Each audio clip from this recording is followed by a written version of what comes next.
Hi అండి, అందరికి కూడా గుడ్ ఈవినింగ్. ఈరోజు ఫైనల్ జడ్జిమెంట్కి సంబంధించినటువంటి ఈ రాంగ్ క్వశ్చన్స్ లైవ్ చాలామంది చూసింటారు, బట్ ఆడియబుల్ కరెక్ట్గా లేదు. అండ్ కొంతమందికి అర్థం అయి ఉండొచ్చు, కొంతమందికి మిస్ కమ్యూనికేషన్ అయ్యింది, కొంతమందికి మాత్రమే క్లారిటీ ఉంది. అయితే దీంట్లో నేను ప్రతి అంశం గురించి క్లియర్గా నీట్గా ఎక్స్ప్లెయిన్ చేస్తాను.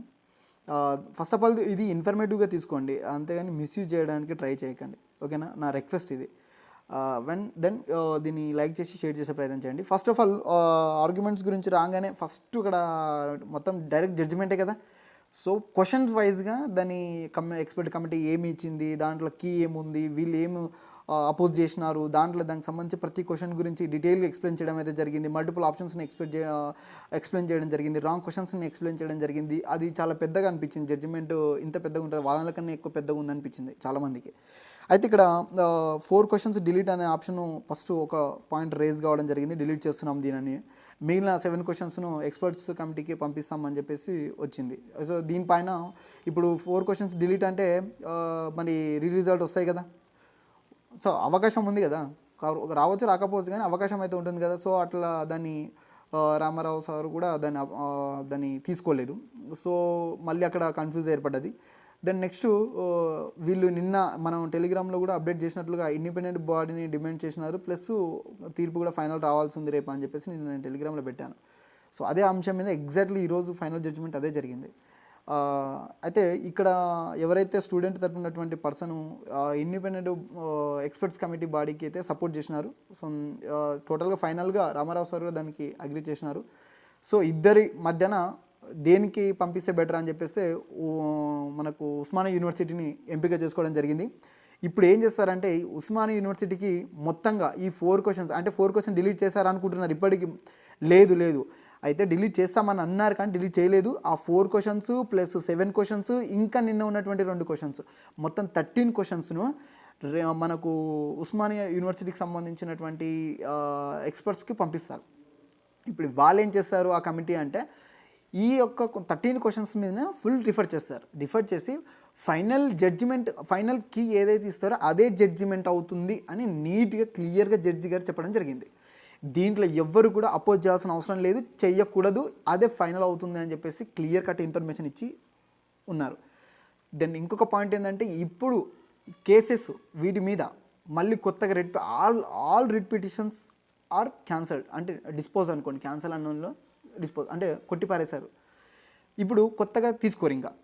అండ్ దెన్ ఇంకొకటి ఏంటంటే ఇది ఇప్పుడు ఏం జరిగినా అది అందరికీ వర్తిస్తుందా, ఎవరికి వర్తిస్తుందా అనేది తర్వాత సంగతి, ఓకేనా? ఫైనల్గా అయితే ఇప్పుడు అదొక పాయింట్ తెలవాల్సి ఉంటుంది. ఇంకొక పాయింట్ ఏంటంటే ఇప్పుడు స్టే గురించి కూడా కొంతమంది ఇంకా డౌట్లో ఉన్నారు. అంటే ఇప్పుడు ఈ విషయం ఏంటంటే ఇప్పుడు ఇది ఇంకా క్లారిటీ రాలేదు కాబట్టి అయితే కొంతమంది ఎట్లాగా ఉన్నారంటే 4 క్వశ్చన్స్ డిలీట్ చేశారు అనగానే కొన్ని గ్రూప్లల్లో విన్ అయిపోయినాము, వాళ్ళు విన్ అయిన వీళ్ళు విన్ అయిన వాళ్ళు ఇలా అనుకుంటున్నారు. కాదు, అక్కడ అది జరగలేదు. Stay continued. అయితే ఇక్కడ మనకు ఓయూ యూనివర్సిటీకి ఇచ్చినటువంటి ఏదైతే కమిటీ ఉందో దానికి కూడా టైం ఇవ్వడం జరిగింది. లాస్ట్ 2 మినిట్స్ ఆడియో కరెక్ట్ లేదు, ఎవరికి కూడా లేదు లైవ్లో. సో మరి అక్కడ ఏదైనా జరిగిందో లేదో తెలియదు. అంతకుముందు అయితే 2 వీక్స్ టైం అయితే జడ్జి గారు క్లియర్గా చెప్పారు. మరి ఇంకేమన్నా టైం ఎక్స్టెండ్ చేసినారేమో తెలియదు. సో మిత్రులు అయితే 3 వీక్స్ కూడా అంటున్నారని చెప్పేసి తెలిసింది. సో ఎనీవే 2 or 3 వీక్స్ మనకు టైం అయితే ఇవ్వడం అయితే జరిగింది. ఎవరికి ఓయూ యూనివర్సిటీకి సంబంధించి వాళ్ళు రిఫర్ చేయాలి కదా, వాళ్ళకి టైం ఇచ్చినారు. అప్పటి వరకు ఇంకా ఎవరు ఏం చెప్పినా ఇది ఫైనల్ అయిపోయింది అని మాత్రం అనుకోకండి, ఎందుకంటే ఇది ఫైనల్ కాలేదు. ఆ రోజు తెలుస్తుంది, అది అరౌండ్గా 20 to 25 మధ్యలో అయితే వస్తుంది. ఆ రోజు తెలుస్తుంది, ఖచ్చితంగా తెలుస్తుంది. ఏంది అంటే కలపాలనా తీసేయాలా ఏందనేది క్లారిటీ వస్తుంది. ఒకవేళ కలపండి అన్నారప్పు అదే వస్తుంది, డిలీట్ చేయండి అన్నారు అనుకో లేదు, అసలు ఎవరికి ఒక్క మార్కు కూడా కలవదు అన్నారు అనుకో ఉన్న ఒక లిస్టు ప్రకారమే ఉంటుంది. అందులో ఏమైనా మార్పులు చేర్పులు జరిగితే మళ్ళీ కొంచెం అప్ అండ్ డౌన్ అయితే అవుతుండొచ్చు. దీని గురించి నేను ఎక్కువ మాట్లాడాను, మన టెలిగ్రామ్లో దీని గురించి డిస్కస్ చేసుకుందాం. నేను అక్కడైతేనే క్లారిటీ ఉంటుంది, ఎందుకంటే ఇన్ఫర్మేషన్ అనేది మిస్యూజ్ కాకుండా ఉంటుంది. ఇది ఇప్పుడు ప్రజెంట్గా ఈరోజు జరిగినటువంటి విషయం అయితే ఇది. ఇంతకు మించి దాని తర్వాత మిగతా ఏం జరిగిన ఆ 2 మినిట్స్ ఆడియోలో ఇంకేమైనా మేజర్ పాయింట్ ఏమైనా ఉందేమో నాకైతే తెలీదు. సో పర్ఫెక్ట్గా అయితే జరిగిందంతా ఇదే. ఈరోజు అక్కడ మనకు క్లారిటీగా జరిగినటువంటి జడ్జిమెంటు వాళ్ళకి పంపిస్తారు, అవి వచ్చేస్తాయి. అవి వచ్చిన తర్వాతనే రిజల్ట్ ఏందనేది. తర్వాత ఇంకెవరైనా అంటే దాంట్లో ఎవరైతే ఆ ఫైనల్ కీతో ఎవరైతే అగ్రి కాలేకపోతారో ఓయూతోని, అప్పుడు వాళ్ళు సుప్రీంకోర్టుకు ఎవరు వెళ్తారు ఎవరు పోరు అనేది తర్వాత సంగతి. సో ప్రజెంట్గా అయితే ఆ డిస్కషన్ అనేది ఈరోజు జరిగినటువంటి సంభాషణ మొత్తంగా ఫైనల్ జడ్జిమెంట్ మీద ఇదే. సో ఇప్పుడు ఎవరికి ప్లస్ అయింది ఎవరికి మైనస్ అయింది అనేది ఇప్పుడు మీకు అర్థమైందా?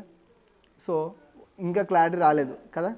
ఎందుకు అంటే ఫైనల్ జడ్జిమెంట్ ఏందనేది ఇంకా ఇవ్వలేదు కాబట్టి క్లారిటీ రాలేదు. అంతేకాని మేము విన్ అయినాం అని చెప్పేసి మీరు అనవసరంగా ఇది అంటే మీరే మిస్కమ్యూనికేషన్ చేసుకోకండి. సో నీట్గా క్లియర్గా అయితే చెప్పాను.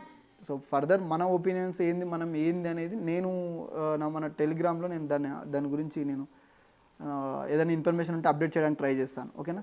ఇదండి వీడియో. ఖచ్చితంగా లైక్ చేసి షేర్ చేసే ప్రయత్నం చేయండి. Thank you. జై హింద్.